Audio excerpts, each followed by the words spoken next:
everyone. Today we are going to show you about the formation of bonds in DNA base pairs and DNA structure.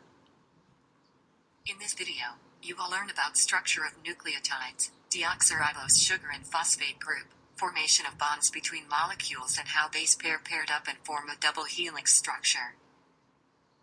DNA, deoxyribonucleic acid, is the complex molecule that contains all of the information necessary to build and maintain an organism within the cells of all living things. DNA does more than specify the structure and function of living things. It also serves as the primary unit of heredity in organisms of all types. In other words, whenever organisms reproduce, portion of their DNA is passed along to their offspring. This transmission of all or part of an organism's DNA helps to ensure a certain level of continuity from one generation to the next, while still allowing slight changes that contribute to the diversity of life. Interesting facts. In 1953, James Watson and Francis Crick determined the DNA structure. Human genome contains 3 billion base pairs of DNA. Genes make up only about 3% of your DNA. Genes are short segments of DNA, but not all DNA is genes. The rest of the DNA controls the activities of the genes. We are now going to talk about the structure of DNA. What makes DNA double helix? The double helix is a description of the molecular shape of a double-stranded DNA molecule. In 1953, Francis Crick and James Watson first described the molecular structure of DNA, which they called a double helix, in the journal Nature.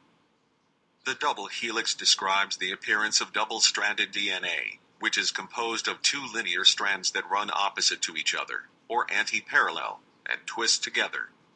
Each DNA strand within the double helix is a long, linear molecule made of smaller units called nucleotides that form a chain. The chemical backbones of the double helix are made up of sugar and phosphate molecules that are connected by chemical bonds, known as sugar-phosphate backbones. The two helical strands are connected through interactions between pairs of nucleotides, also called base pairs. Two types of base pairing occur: nucleotide A pairs with T, and nucleotide C pairs with G. DNA is made up of molecules called nucleotides. Each nucleotide contains a phosphate group, a sugar group and a nitrogen base. The four types of nitrogen bases are adenine, A, thymine, T, guanine, G, and cytosine, C. Nucleotides are attached together to form two long strands that spiral to create a structure called a double helix. If you think of the double helix structure as a ladder, the phosphate and sugar molecules would be the sides, bases will be the rungs. DNA are composed of nucleotides that are linked to one another in a chain by chemical bonds, called ester bonds, between the sugar base of one nucleotide and the phosphate group of the adjacent nucleotide.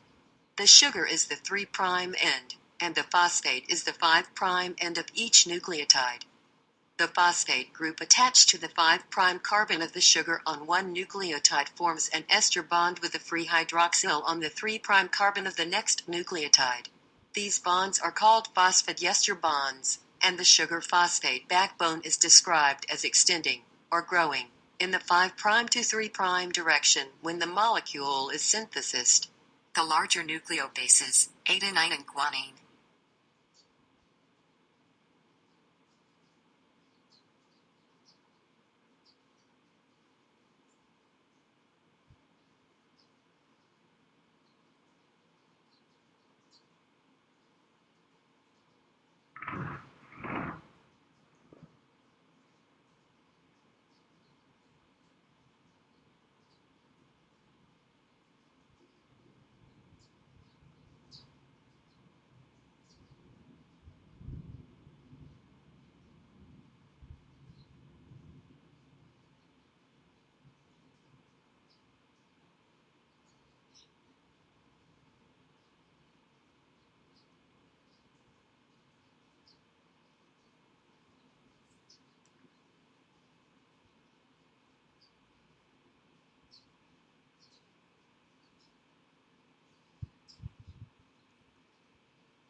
complementary only with pyrimidines.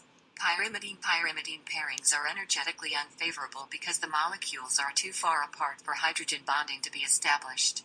Purine-purine pairings are energetically unfavorable because the molecules are too close, leading to overlap repulsion. Hydrogen bonding is the chemical interaction that underlies the base pairing rules described above.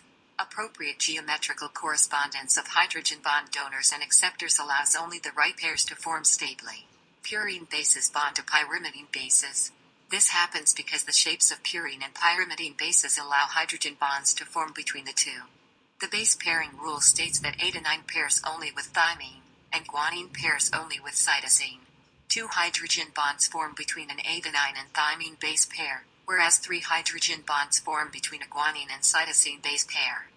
As they stack up continuously, double helix structure is formed. There are few important uses of DNA. The discovery of DNA and the understanding of its structure have helped us in many fields, such as in medical field, for disease diagnosis and treatment, paternity and legal impact, forensics to find out whom is the criminal, and agriculture. The application of DNA is widely used in biotechnological industries. One of the best example of application is recombinant DNA. Recombinant DNA such as in insulin production using E. coli. The gene coding for insulin is extracted out from the beta cells of islet of Langerhans in the pancreas. The insulin gene is then inserted into the plasmid to form a recombinant DNA. Hi. I hope my friends explained to you well on the formation of bonds in DNA and the structures. Now let's recap. Can you answer these questions?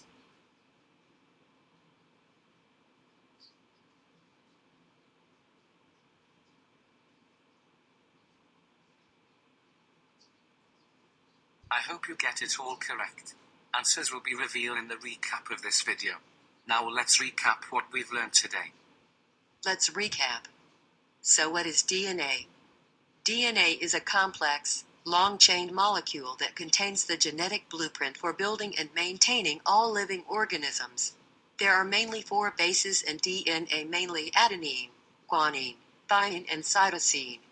Bonds that are formed in phosphate backbone of the DNA is known as the phosphodiester bonds. Adenine and guanine is known as purines because they consist of 2 rings, and cytosine and thymine are pyrimidines due to their single ring. Complementary base pairs are base pairs that are only meant to bond with each others. Adenine with thymine forms 2 hydrogen bonds, while guanine and cytosine forms 3 hydrogen bonds. Lastly, structure of DNA discovered by James Watson and Francis Crick in year 1953. Before we end, let's see if you could understand the jokes.